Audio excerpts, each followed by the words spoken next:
Alors, Wolves déclare que Mick Schumacher n'est pas spécial. Oh, le petit tacle là. En même temps, est-ce qu'il a tort?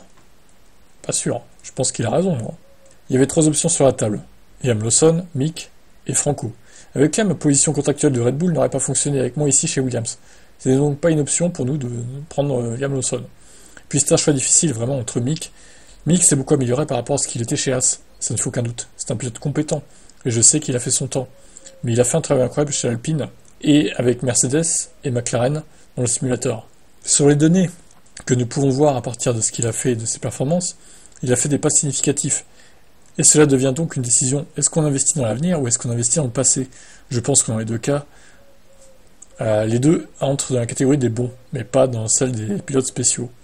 Mick n'est pas spécial, il est juste bon. Bah, c'est clair, et c'est pas un Verstappen, c'est pas un Norris, c'est pas un Leclerc, c'est pas un Hamilton. C'est un pilote un peu en dessous, quoi. Ça veut pas dire pour autant qu'il est mauvais, hein. Après, bon, entre Colapinto rookie et Mick Schumacher, qui a un peu plus d'expérience quand même, qui a travaillé chez Mercedes, etc. Mais bon, encore une fois, Mick Schumacher n'est pas de l'Académie Red Bull, donc forcément ça aide pas non plus. L'Académie Williams, pardon, ça aide pas non plus. Bon, après, il dit que Williams a toujours investi dans une nouvelle génération de pilotes, la jeunesse, etc., etc. Investi dans le passé serait une erreur, etc. Wolff a expliqué que Colapinto devant Sandra Kimi Antonelli et Oliver Berman dans le championnat de F2.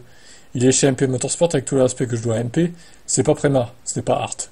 Williams est-il conscient que l'Argentin de 21 ans est jeté dans le grand bain, absolument à 100%.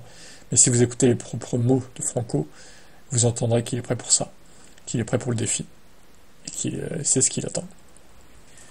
Bon, ben, place à ce qu'il va faire en piste maintenant. On a hâte de voir.